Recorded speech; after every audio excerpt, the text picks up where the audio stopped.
예수 안에서 더욱 부러운 자가 되려면 이라는 말씀의 제목으로 은혜를 나누고자 합니다. 제가 예전에 섬겼던 교회는 성도들이 열심히 아주 충만했던 교회였어요. 그래서 이제 그 교회에서 이렇게 목자가 되려면, 그러니까 그 교회에서 말하는 소위 리더가 되려면 그냥 목자가 리더가 되는 것이 아니라 일정의 훈련을 받고 난 다음에 마지막에 무슨 과정이 있었냐면 시험을 치는 과정이 있었어요. 그 시험을 뭐라고 했냐면 목자고시라고 했거든요. 그래서 이렇게 그래서 실제적으로 이 소그룹 인도하는 것도 하고 또 길거리 나가서 전도하는 훈련도 하는데 마지막에 치는 거는 이제 목자고시라고 시험을 쳐요.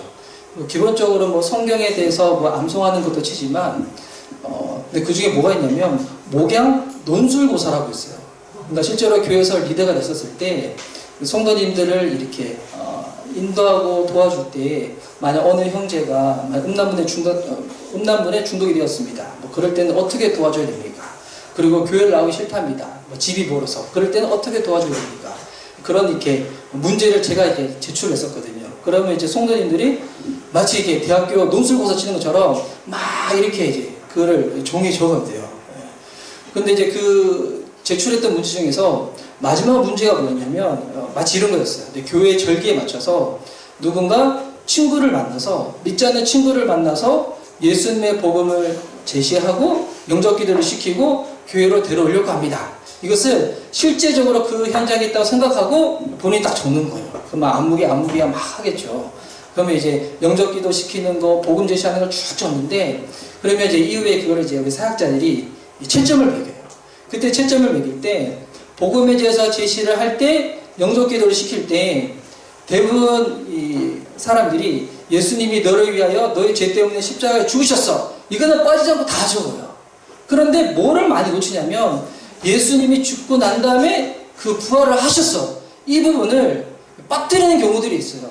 몰라서 빠뜨기보다도 급하다 보니까 그 빠뜨릴 경우가 있는데 그러면 저는 이제 그 시험 채점할 때 그것을 이게 다 감점 처리를 하거든요. 왜냐면 이렇게 대충 아는 것보다 정확하게 알고 넘어가는 게 더 중요하기 때문에. 여러분, 예수님께서 십자가에서 죽으심으로 말미암아 복음이 완성된 것이 아니라 예수님의 부활로 말미암아 예수 그리스도의 그 십자가의 그 죽음과 부활의 복음이 완성되어진 줄 믿습니다. 아멘. 그 신앙생활 하다 보면 이 성도님들 중에서 누군가를 전도를 할 때 그 성당 다니시는 분들, 그 로마 카톨릭 믿으시는 분들과 이 개신교의 차이에 대해서 궁금해하시는 분들 있잖아요. 그러면 이렇게 일반 성도님들은 카톨릭과 개신교가 도대체 무슨 차이가 있나라는 이 부분 때문에 신부님은 오히려 더 거룩해 보이고 목사님들은 신부님들보다는 좀 덜 거룩해 보이고 거기는 약간 예배가 엄숙해 보이고 개신교는 목사님들의 분위기에 따라서 좀 시끄럽기도 하고 조용하기도 하고 혹시 이런 차이나라고 생각할 수 있는데 카톨릭과 개신교에서 가장 큰 차이점은 저는 뭐라고 보냐면 구원론이 다르거든요. 구원론. 쉽게 생각해서 여러분 카톨릭의 십자가에서는 예수님이 어디 계세요? 아직까지 예수님이 십자가에 못 박혀 계세요. 그러니까 로마 카톨릭의 십자가는 예수님이 아직까지 고난당하고 계시고 죽은 가운데 계신 거예요. 근데 우리가 믿는 십자가의 예수님 여러분 어디 계십니까? 십자가에 계시지 않으시죠? 예수님 십자가에서 죽으시고 부활하셔서 승천하셨죠. 그래서 우리가 믿는 십자가는 고난의 십자가, 죽음의 십자가이지만 거기서 끝나는 것이 아니라 부활의 십자가, 소망의 십자가, 영광의 십자가까지 나아가는 것입니다. 그래서 여러분 이 사도행전을 보면 예수 그리스도의 부활을 경험하고 성령을 받고 난 다음에 이 사도들이 이제는 유대인들을 만나고 믿지 않는 자들을 만났을 때 예수님을 소개할 때 가장 중요하게 빠뜨리지 않았던 내용이 뭐였냐면 예수 그리스도께서 십자가에서 죽으시고 다시 사셨다는 거거든요. 다시 사셨다는 거. 이 십자가 죽음으로 끝나는 것이 아니라 부활로 이루어진 이 완벽한 하나님의 이 복음. 그래서 예수님을 소개할 때 부활을 언급하는 것은 너무나도 중요한데 특별히 지금의 이 한국의 이 종교적인 또한 영적인 시대는 더욱더 그런 것 같아요. 우리나라는 그 소위 말해서 이 종교 백화점이라고 하거든요. 그러니까 그만큼 이단이 많고 사이비가 많고 이 자칭 예수라고 활동하시는 분들이 많이 계시잖아요. 또 이걸 또 이단 종교 그런 거 연구하는 단체에서 이게 조사를 했었을 때 자칭 예수라고 말하고 활동하신 분들이 40몇 분이 계신데요.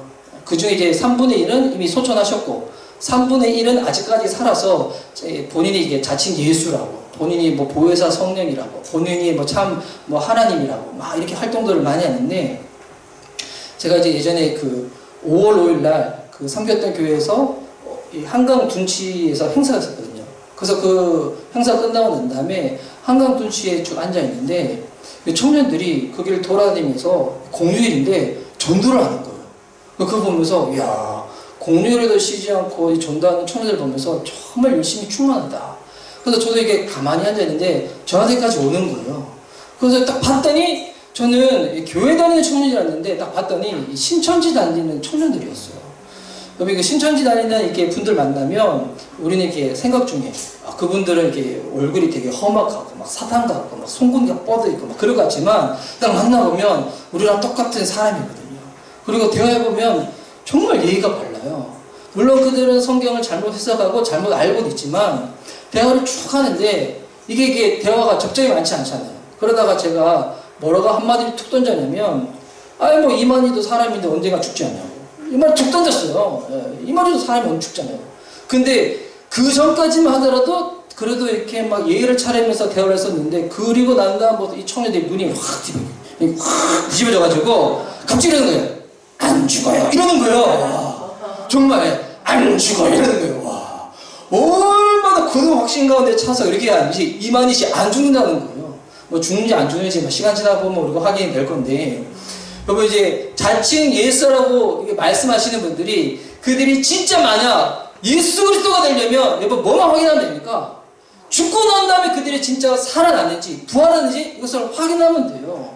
여러분 그런데 오고 가는 세대 가운데 수십억 명의 사람들이 이 죽은 땅에 살다가 죽었지만 죽으시고 난 다음에 유일하게 부활하신 분은 우리 예수님 그 한 분밖에 없는 줄 믿습니다. 여러분 그래서 우리 예수 그리스도의 부활에 대해서 이것이 사실임이 증명되는 것이 너무나 많이 있어요. 뭐 이거는 성경 공부를 좀 하신 분들은 너무나 많이 아실 건데, 간혹 이상한 신학자 중에서는 예수님의 부활에 대해서 이렇게 얘기하는 사람도 있어요. 예수님이 십자가 죽으셨을 때 그거는 부활한 게 아니라 잠깐 쇼크가 온 거다. 잠깐 쇼크가 와서 시간이 지나고 난 다음에 다시 일어난 거다. 이렇게 얘기하시는 분들이 있어요. 여러분 그런 분들은 어떻게 될까요? 사랑으로 돌봐주는데 사랑으로 돌봐주고 난 다음에 계속 그렇게 얘기한다. 어떻게 될까요? 진짜 이게 쇼크인지 죽는지 그들을 한 십자가에 못 박아보면 이렇게 나중에 말이 밝힐 거예요. 여러분 이게 예수님께서 십자가에서 이게 죽으셨을 때 단순히 쇼크사가 아니에요. 쇼크라 기절에 딱 깨어난 게 아니에요. 그 죽음이에요. 그 시신. 발견이 됐기 때문에.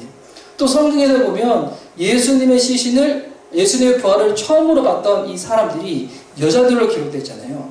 당시 사회는 인구 통계 조사할 때도 여자들은 카운팅 되지 않는 정도로 여자들의 인권이 되게 떨어져 있는 그 시대였어요. 그런데 굳이 성경에서 예수님의 부활을 기록을 할 때 왜 여자들이 먼저 예수님의 부활을 봤다고 기록했을까요? 그것이 사실이기 때문에. 그리고 이거는 성경뿐만이 아니라 당시 이스라엘은 로마 제국의 식민지였기 때문에 당시 총독들이 이 식민지를 다스릴 때 로마 이 본국으로 레포트를 계속 보냈거든요. 그때 보냈던 이 레포트를 보면 성경이 아니라 로마 총독이 썼던 레포트를 보면 예수라는 청년이 죽고 부활하고 난 다음에 그를 추종하는 세력들이 많아서 밀란이 예상된다. 반란이 예상된다. 뭐 이런 글도 있어요. 무엇보다 예수님이 이 부활이 이 역사적 사실인 것은 다른 것이 아니라 예수님을 믿던 제자들, 사도들의 삶을 보면 우리가 확인할 수 있습니다. 예수님의 이 제자들은 마지막 그 죽음의 순간에 회유를 당하죠. 예수님이 하나님의 아들이 아니라고만 얘기해. 예수님이 그 부활하지 않았다고만 얘기해. 근데 그들은 마지막 그 죽음의 순간에 어떻게 합니까? 예수님이 하나님의 아들이고 부활하셨다고 증거를 하다가 다 순교를 당하죠. 물론 사도 요한 같은 경우는 순교를 당하지 않지만 살아서 순교하는 그 같은 삶을 살다가 주님을 만나게 되는 거거든요. 그러면 예수 그리스도의 이 부활은 명백한 역사적 사실이라는 겁니다. 그에 대해서 우리가 오늘 함께 읽었던 이 고린도전서 15장에도 너무나 잘 나와 있는데요. 이 고린도전서는 이 고린도 교회 사도 바울이 보냈던 이 두 편의 서신서였어요. 이 신학자들은 대개 그 편지가 세 편이었다고 생각을 하는데, 근데 한 편은 발견되지 않고 지금 우리가 가지고 있는 이 서신은 고린도전서, 고린도후서 이 두 장을 가지고 있죠. 두 권의 성경을 가지고 있죠. 당시 이 고린도 교회는 좀 어려움이 많았어요. 문제가 많았어요. 교회 내에 이거 당을 짓는 분열도 있었고, 또 음란의 문제, 뭐 불륜의 문제, 뭐 결혼의 문제, 또 우상을 숭배하고 난 다음에 그 재물들을 어떻게 되는 문제, 또 은사도 많았지만 그 은사 활용하는 부분에서도 되게 무질서했었거든요. 이런 많은 어려움들에 대해서 이 사도 바울이 보냈던 고린도전서를 보면 하나씩 하나씩 그 문제를 짚어주면서 도와주는 거예요. 이렇게 개선을 하자, 이렇게 고쳐보자. 그런데 고린도 교회 성도들이 가지고 있었던 문제 중에 또한 어떤 문제가 있었냐면 부활의 교리에 대해서 그들은 믿지를 않았다는 거예요. 그래서 나머지 부분들을 다 다루고 난 다음에 이제 거의 끝부분에 와서 이 다루는 문제가 뭐냐면 부활의 교리에 대해서 이 사도 바울이 다뤄주거든요. 아멘. 그러니까 고린도 교회에 있는 성도들은 예수를 믿는다고 하면서도 불구하고 뭘 안 믿는 사람들이 있었냐면 예수님의 부활에 대해서 믿지 않았던 성도들이 있었다는 거예요. 부활을 믿지 않는데 예수님을 믿는다. 부활을 믿지 않는데 교회를 다닌다. 정말 이게 애매한 상황이잖아요. 이 부분에 대해서 이 사도 바울이 예수 그리스도의 이 부활이 얼마나 명백한 사실인지 그에 대해서 알려주고 있는 이 성경이 이 고린도전서 15장입니다. 그래서 고린도전서 15장을 이 닉네임을 붙인다면 뭐라고 붙일 수 있냐면 이 부활장이에요. 예수님의 부활에 대해서 설명하고 알려주는 장. 그래서 이 고린도전서 15장을 쭉 한번 보시면 1절부터 제가 한번 쭉 읽어볼게요. 형제들아, 내가 너에게 전한 복음을 너에게 알게 하노니 이는 너희가 받은 것이요 또 그 가운데 선 것이라. 너희가 만일 내가 전한 그 말을 굳게 지키고 헛되이 믿지 않으면 그로 말미암아 구원을 받으리라. 여러분, 구원은 어떻게 받는다는 거예요? 복음을 믿을 때 구원을 받는다는 거예요. 근데 여러분, 이 복음에는 예수 그리스도의 죽음만 들어있는 것이 아니라 예수 그리스도의 죽음과 부활까지 들어가야지 복음이 되는 거잖아요. 그래서 이 3절 말씀 보면 내가 받은 것을 먼저 너에게 전하였노니 이는 성경대로 그리스도께서 우리 죄를 위하여 죽으시고 장사 지낸 바 되셨다가 성경대로 살 만에 다시 살아나사.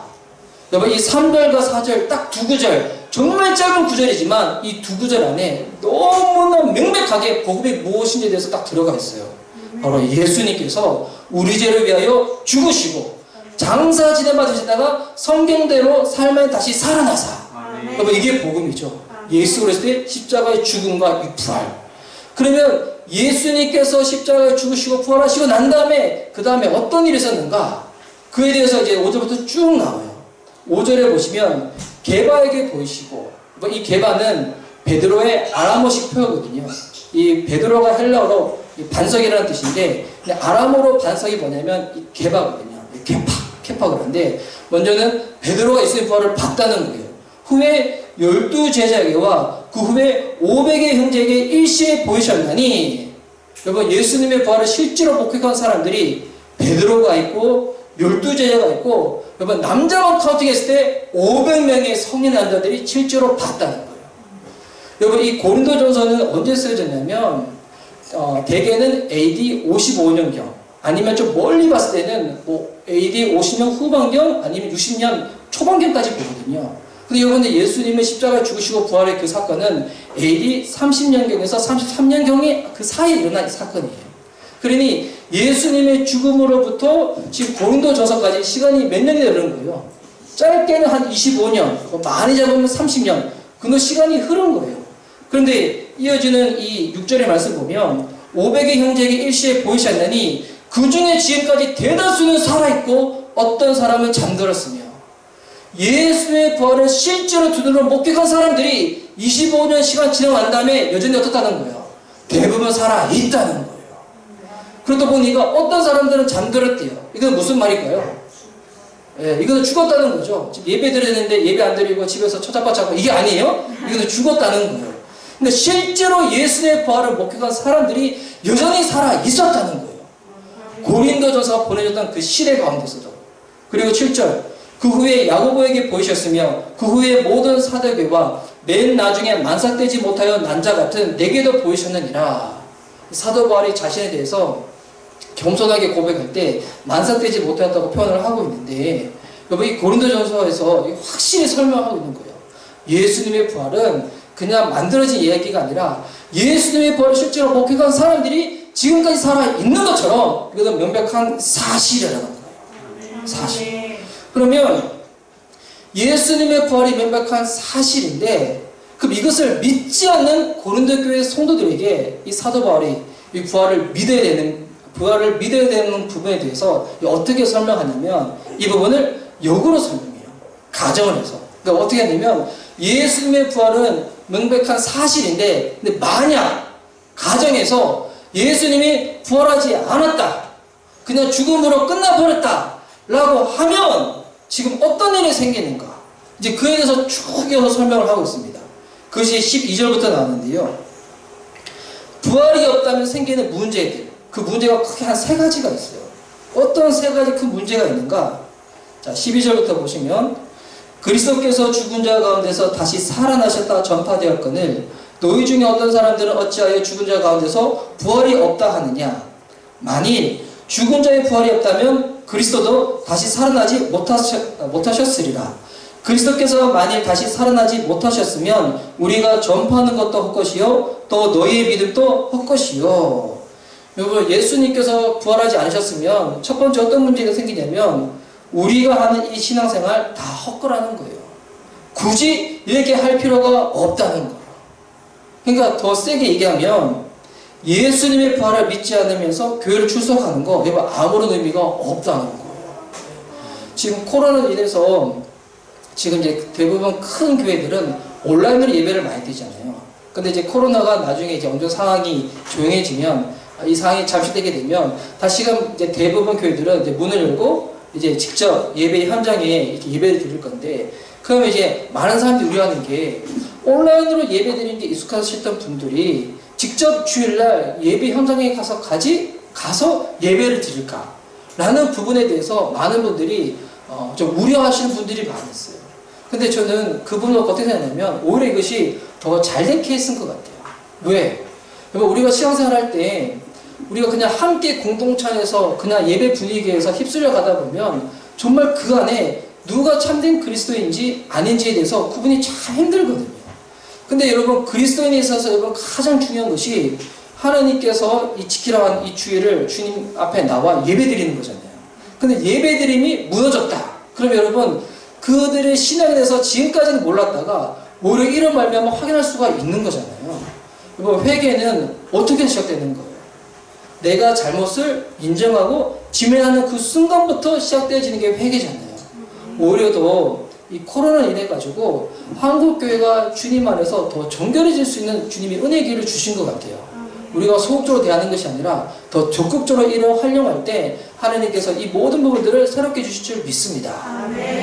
그래서 여러분, 부활을 믿지 않는 성도님들, 아직 부활을 믿지 않는데 성도라고 얘기하기 좀 그렇지만, 부활을 믿지 않는데 교회를 다니시는 교인들이 있다면, 여러분, 부활을 믿어야지 구원을 받을 수가 있고, 부활을 실제로 내 삶 가운데 내가 삶으로 실천해내야지 예수 그리스도의 이 복음의 능력, 축복, 영광을 우리가 경험할 수가 있다는 겁니다. 그럼 부활을 또 믿지 않았을 때 생기는 또 두 번째 문제가 또 15절에 나오는데요. 15절 말씀 제가 더 읽어드릴게요. 또 우리가 하나님의 거짓 증인으로 발견되리니 우리가 하나님이 그리스도를 다시 살리셨다고 증언하셨습니다. 만일 죽은 자가 다시 살아난 일이 없으면 하나님이 그리스도를 다시 살리지 아니하셨느니라. 여러분, 예수 그리스도의 부활이 없다, 부활을 믿지 않는다, 그럼 어떤 일이 되냐면 우리가 지금 말하는 이 모든 것들이 거짓말이 된다는 거예요. 그래서 이 15절에 거짓 증인이라고 나와있죠. 그러면 예수님의 부활이 없다, 그렇다고 하면 지금 주님의 세대교회 담임 목사님이신 백승건 목사님 같은 분은 어떤 분이 되는 거예요? 희대의 사기꾼이 되는 거예요. 그럼 이제 여러분 어떤 분이 되는 거예요? 교회 리더들. 저도 이렇게 아까 예배 드리기 전에 또 교회 우리 섬기는 지체들이 모여서 정말 뜨겁게 기도하고 준비하는 걸 봤어요. 네. 그 백승원 목사님 희대의 사기꾼이 되고, 그분들은 뭐가 되는 거예요? 행동 부정들이 되는 거죠. 어떻게 되면 예수 그리스도의 부활이 없다면 이것이 만약에 뭐 사실이 아니라 꾸며낸 얘기를 하면 근데 여러분 걱정할 필요가 없습니다. 왜 그런가? 예수님의 부활은 역사적인 사실이기 때문에. 아멘. 그래서 여러분 우리가 신앙생활 할 때 그 초신자들 같은 경우는 이것저것 궁금한 게 너무 많이 있잖아요. 여러분 그럴 때 초신자가 신앙생활을 잘할 수 있는 쉬운 방법이 있어요. 뭐냐면 예수님 잘 믿는 사람들 보고 흉내내면 돼요. 보고 흉내내면. 제가 이 대학교 때 예수님 믿었을 때 저는 어렸을 때 교회를 다니긴 했었지만 학창시절에 교회를 다니지 않다가 제가 군대 있을 때 저희 할머니가 돌아가셨거든요. 근데 할머니 유언이 뭐냐면 상하면 다시 교회 나가라는 거였어요. 근데 저는 할머니 사랑을 너무 많이 받고 자랐기 때문에 저는 뭐 그것에 대해서 뭐 생각도 안 나고 어떻게 되냐면 내가 할머니께 할 수 있는 마지막 효도가 이거겠군이 싶어가지고 그때보다 다시 군대에서부터 교회를 나갔거든요. 그러다가 제대하고 난 다음에 하나의 또 교회를 만나게 되고 그 교회에서 예수님 믿게 되고 성령을 받게 되고 발로 헛디뎌서 지금까지 오게 된 거였는데 근데 저는 이걸 보면서 어떻게 그렇게 쭉 왔냐면 당시 제 주변에 있었던 사람들이 제 주변에 있었던 이 교회 안에 있었던 이 오빠들이 이 누님들이 보니까 다 그렇게 가는 거예요. 예수님이 있는데 그냥 믿는 게 아니라 다 새벽 예배 드리고 다 헌신하고 다 충성하고 그러니 저는 예수님이 되면 당연히 그렇게 해야 되는구나 라고 생각하고 쭉쭉쭉 따라가다가 보니까 어느새 이렇게 된 거였거든요. 여러분 그래서 예수님 잘 믿으시는 분이 있다. 희대의 사기꾼이 아닙니다. 주님이 우리가 예수님을 잘 믿을 수 있도록 도와준 주님이 보내준 선물과도 같은 존재인 줄 믿습니다. 여러분 예수님의 부활이 없다면 무엇보다 가장 심각한 문제가 있습니다. 이 제일 심각한 문제가 뭐냐면 이것이 16절과 17절에 나왔는데요. 제가 다시 한번 읽어드릴게요. 16절 17절 만일 죽은 자가 다시 살아나는 일이 없으면 그리스도도 다시 살아나는 일이 없을 터이요 그리스도께서 다시 살아나신 일이 없으면 너희의 믿음도 헛되고 너희가 여전히 죄 가운데 있을 것이요. 여러분 부활하심으로 말미암아 예수님께서 정말 이 땅에 살아계신 동안에 말씀하셨던 그 모든 것들이 단순히 좋은 말, 위로의 말, 그냥 뭐 훌륭한 말 이렇게 그냥 끝나는 것이 아니라 예수님이 부활하심으로 말미암아 예수님 말씀하신 그 모든 것들이 사실이고 진리 이미 딱 증명이 된 거거든요.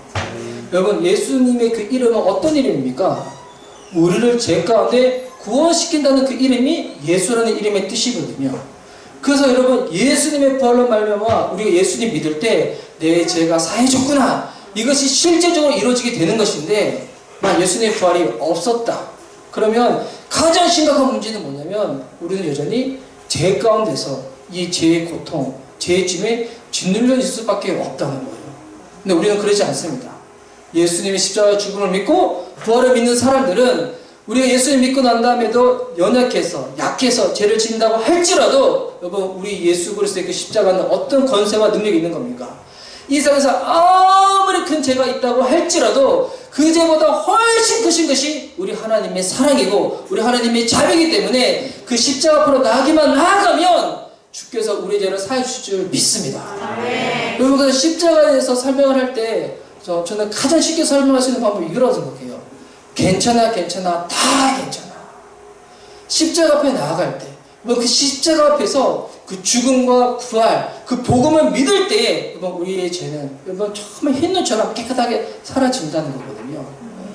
저는 이제 처음에 사역을 했었을 때 전도사람 사역을 했었을 때는 그때는 막 열심히 충만하고 어떻게 보면 이제 하나님의 의보다 저희가 어떨 때는 좀 과하게 갈 때가 있어서 그때 성도님들이 막 기도를 할 때 기도 제목들을 들어보잖아요. 어떨 때는 이 기도 제목이 옳토당토하는 기도 제목들을 나누신 분들이 있어요. 보면 이게 예수님을 믿는 건가 아니면 예수님을 발표 삼아가지고 본인이 뭐 성공하려고 하는 건가 잘려고 하는 건가 또 어떨 때는 또 여기서 이제 집에서 이렇게 애완견 기르시는 분들이 또 계시겠지만 이거 오해하지 많이 들으세요. 저도 강아지 많이 좋아하지만 기도 제목이 저기 우리 이제 부산에 우리 친척에 우리 강아지가 아픈데 이 강아지가 꼭 나왔으면 좋겠다고 막 이런 기도 제목을 내놓으세요. 그러면 이제 기도를 안 할 수도 없고 할 수도 없고 예전에는 제가 이제 전도사 때는 사용할 때 그런 기도 제목이 있으면 기도 제목 고치고 난 다음에 와서 기도해요. 막 이렇게 했었거든요. 근데 제가 복음을 더 깊게 알고 겸하고 난 다음에는 제가 바뀌었어요. 어떻게 바뀌었냐면, 이게 우리 신앙생활이라는 게 내가 고침받고 난 다음에 주님께 가는 게 아니잖아요. 내가 내 죄에 대해서 이기고 난 다음에 주님께 가는 게 아니잖아요. 주님께로 가면 주께서 우리를 새롭게 해주시고 우리의 죄를 사해 주시는 거잖아요. 아, 그러면 기도도 그러겠구나. 어떤 기도 제목, 혹여나 우리가 봤었을 때 틀렸다고 생각할 수 있는 기도 제목이 있다고 할지라도 그것을 가지고 주님께 나아갈 때 기도 제목도 수정해 주시고 고쳐주시고 주님을 알게 해주시고 주님께 더욱더 이끌어 주신 분이 우리 주님이시라는 거예요. 그리고 중요한 건 뭐냐면 내가 내 안에 있는 모든 어려움들, 문제들, 고통들 해결받고 나서 주님께 나오는 것이 아니라 먼저 주님께 나가는 거예요. 나가면 주께서 고쳐주실 줄 믿습니다. 사람이 아무리 말을 잘한다 해서 여러분 어떻게 사람의 말로 말미암아 그 사람을 변화시킬 수 있겠습니까? 그래서 저는 목회자가 하는 일이 이와 같은 일을 생각하거든요. 예수님 안 믿는 사람들은 예수님 믿게끔 도와주고, 예수님 잘 믿는 사람들은, 예수님 믿는 사람들은 잘 믿을 수 있도록 도와주는 일이 저 목회자가 하는 일인데, 그래서 목회자는 어떤 일이 되냐면 주님께 나아갈 때 우리는 너무 고추장스러운 것들이 많아가지고 그것 때문에 주님께 제대로 직면을 잘 못해요. 그래서 옷을 벗겨주는 거예요.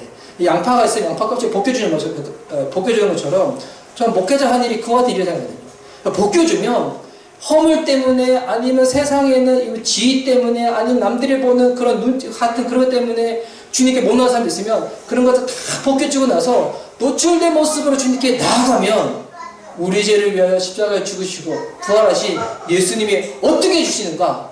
우리 죄를 사해 주시고 새롭게 만들어 주신다는 것입니다. 여러분, 그래서 예수님의 부활은 명백한 사실이고 이거는 명백한 일이라고 사도 바울이 쭉 얘기를 하고 난 다음에 이제 마지막에 무슨 얘기를 하냐면 예수님의 부활이 역사적 사실이라면 그 누구도 부활할 수 없다면 그럼 이제 그 부활을 실제로 우리가 이 땅에서 믿을 때 우리 삶 가운데 어떤 일이 벌어지는가?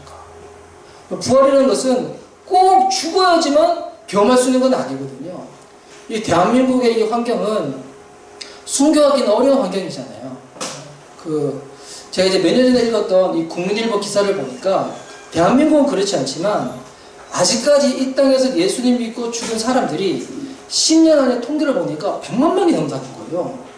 근데 그런 기사를 보면 대한민국은 너무 이렇게 복 받아가지고 근데 복이 너무 이렇게 많아가지고 요런은 예수님 믿을 때도 이것이 얼마나 복된 건지 모르고 오히려 더 이렇게 그냥 설렁설렁 믿기도 하고 은혜를 너무 이렇게 값싸게 취급할 때도 있잖아요.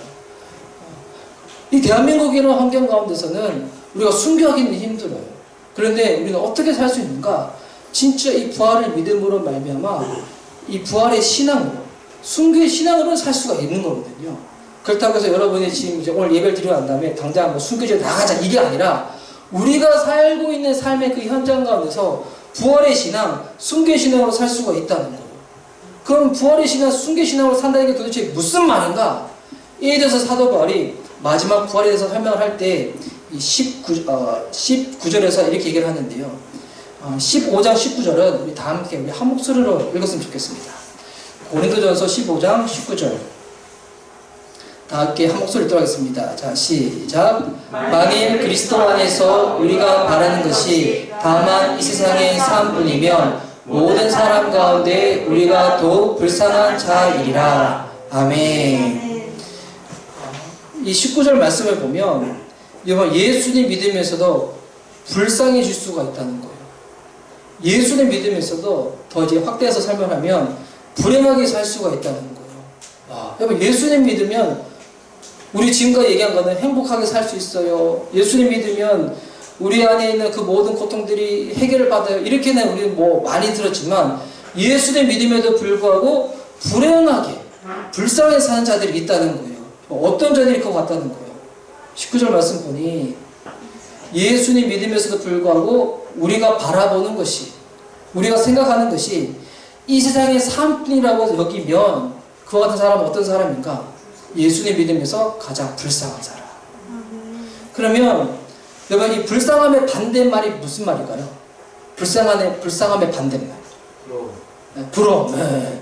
불쌍함의 반대말 했더니 어떤 사람은 안 불쌍함 이러는데 별로 안 불쌍함도 불쌍함의 반대말이겠지만 제가 보면서 보니까 불쌍함의 반대말은 부러움인 것 같아요. 아니면 더 나가면 행복함, 복됨 이렇게 얘기할 수 있는데 오늘 우리 설교 이 제목이 뭐냐면 예수님 믿고 더 부러운 인생이 되는 비결. 예수님 믿고 난 다음에 더 행복해질 수 있는 비결. 여러분 그게 뭐야? 19절에 나와 있어요. 예수님 믿음에도 불구하고 부활을 믿지 않아서 이 세상이 전부냐 여겨서 이 땅에 미련두고 막 힘들고 욕심들고 살아가면 그 인생은 불쌍한 인생이 되는 거지만 이 땅이 끝이 아니라 우리가 가야 될 고향은 바로 주님 계시는 저 천국임을 바라보고 실제로 살 때 우리 인생이 어떻게 된다는 거예요. 예수 그리스도 안에서 더 부럽게 사는 인생, 더 행복하게 사는 인생이 된다는 거예요.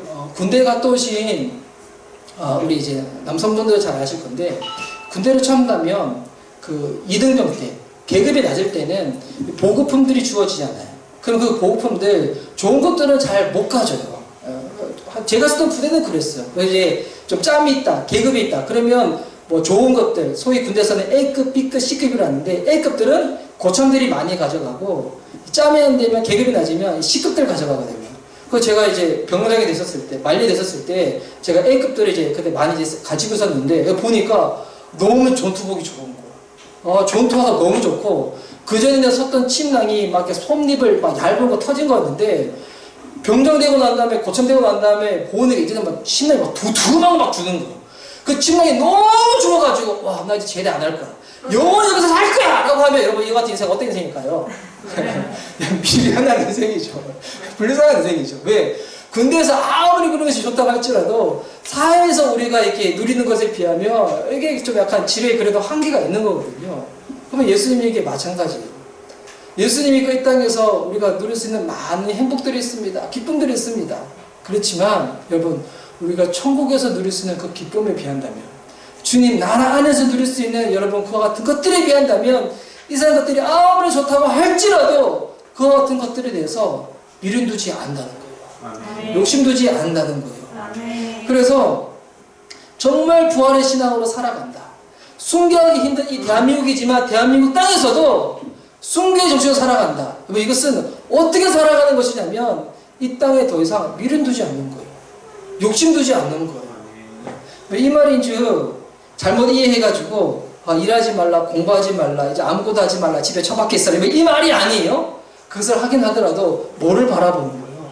천국을 바라보며 영혼을 바라보며 이게 살아가는 거예요. 이게 실제적으로 어떻게 되냐면 내가 무언가 삶의 선택을 할 때 나의 기준이 무엇인가를 보면 돼요.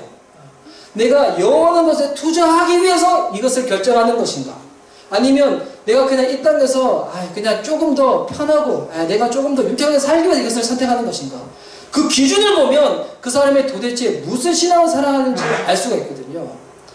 이제 청년분들 중에서 이제 아직 결혼 안 하신 분들도 저도 이제 예전에 이제 청년들이 많은 교회를 섬기다 보니까 청년들이 가장 이렇게 고민하는 문제가 결국 진로, 배우자 이런 거잖아요. 대개는 이제 학진배라고 해요. 학진배. 학업, 진로, 배우자. 학진배인데 되게 이제 배우자를 놓고 이제 할 때 이 청년들은 그러잖아요. 보면 이제 들을 때는 다 알아요. 어떤 형제들을 만나야 되는지. 극단적으로 얘기해서 여러분 그냥 이 세상에서 형제가 2명밖에 없다고 생각합시다. 너무 괴로운가요? 2명밖에. 형제 한 명은 키가 커요. 잘생겼어요. 머리도 풍성해. 돈도 많아. 근데 명도 짧을 것 같아. 막 이런 형제가 있어요. 근데 다른 형제다 보니까 키가 저만해. 얼굴은 저처럼 생겼어. 은혜롭게 할렐루야. 그리고 이제 머리숱이 좀 약간 빈약해.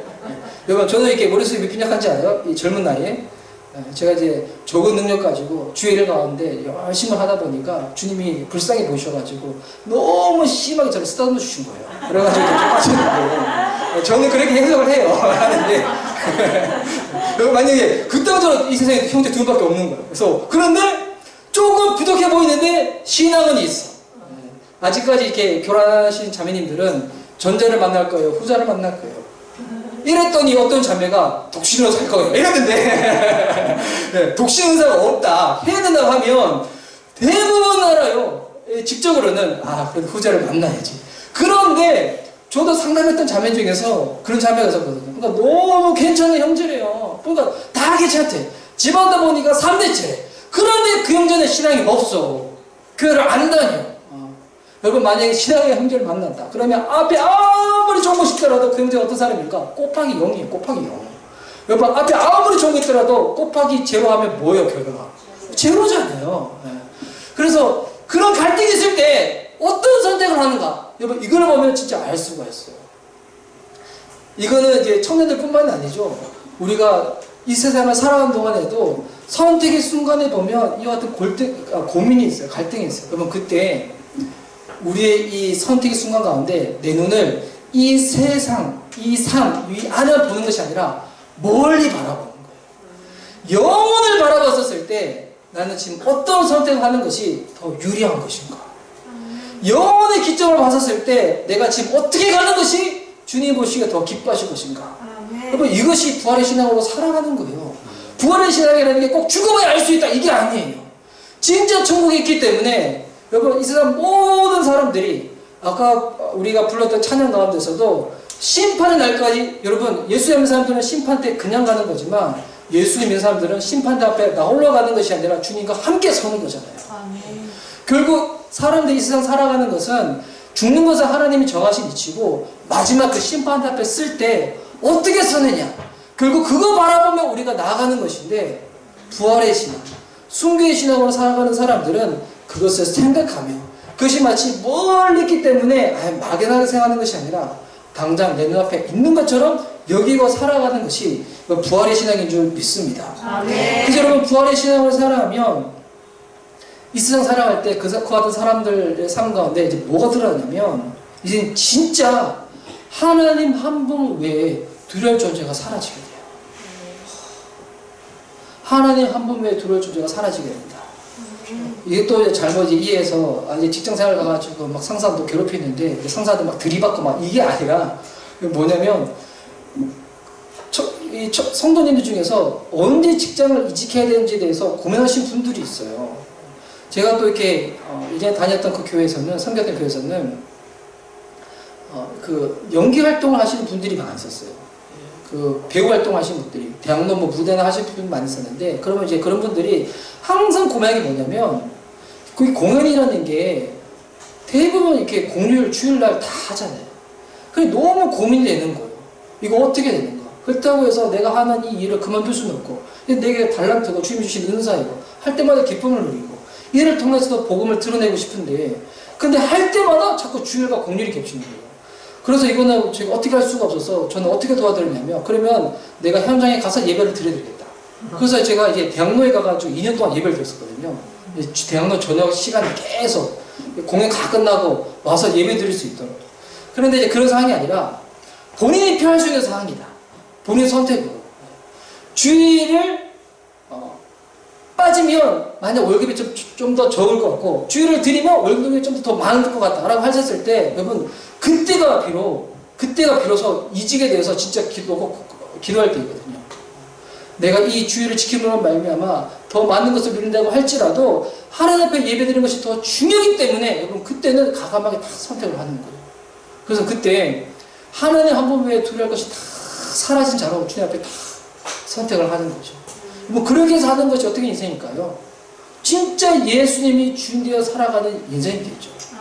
그래서 예수님의 부활로 말미암아 예수님이 어떤 분이 되셨는가 이에 대해서 로마서 14장 8절 9절에 나와 있는데요.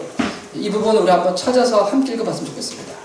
로마서 14장 8절 9절 말씀입니다. 정말 이렇게 부활에 대해서 주님 설명하시는 내용인데 우리 함께 한 목소리를 들어가겠습니다. 자, 시작. 우리가 살아도 주를 위하여 살고 죽어도 주를 위하여 죽나니 그러므로 사나 죽으나 우리가 주의 것이로다. 이를 위하여 그리스도께서 죽었다가 다시 살아나셨으니 곧 죽은 자와 산 자의 죽어내려 하심이라. 아멘. 예수님께서 십자가에 죽으셨다가 부활하셨대요. 왜 죽으셨다가 부활하셨는가? 곧 죽은 자와 산 자의 죽어내려 하기 위해서. 여러분 예수의 부활을 믿을 때 우리의 삶이 어떻게 변화되어진다는 거예요. 진짜 예수님이 내 삶 가운데 주인이라고 고백하며 살아가는 삶이 된다는 것입니다. 여러분 십자가를 바라보십시오. 십자가를 바라볼 때마다 제가 소두에도 말씀드렸지만 카톨릭의 십자가는 여전히 예수님께서 십자가에 못 박혀 계세요. 고난당하고 계시죠. 근데 여러분 우리가 믿는 그리스도인이 믿는 십자가는 다릅니다.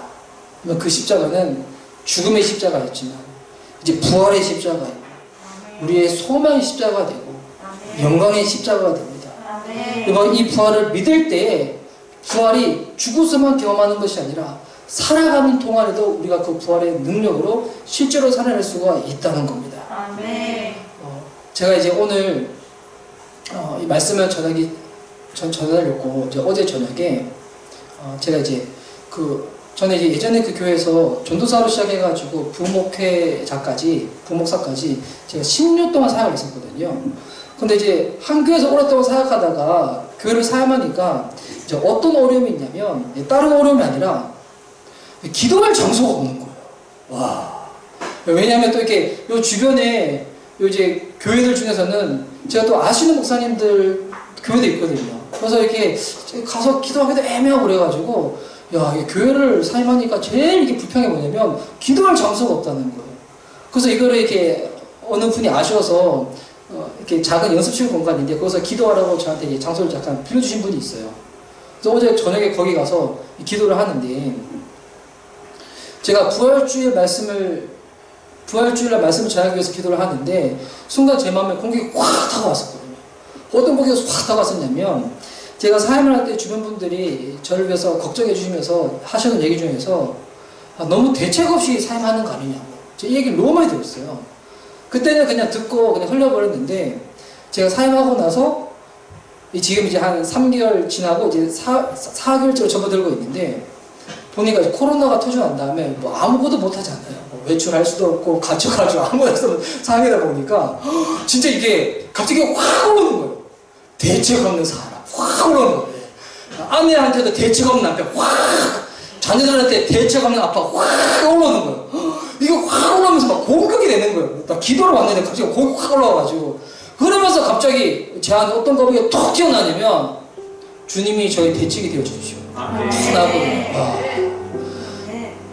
지금 보니까 이 부활의 신앙을 믿는다는 게 말씀 듣는 여러분뿐만 아니라 저한테도 더욱더 필요하다는 것이 더 소망을 확 다가왔어요. 그리고 우리가 어떻게 보면 진짜 대책 없이 살아가는 이 세상 사람들 가운데서 가장 대책 있게 사는 사람이 누구냐면 부활의 신앙을 믿는 저와 여러분인 줄 믿습니다.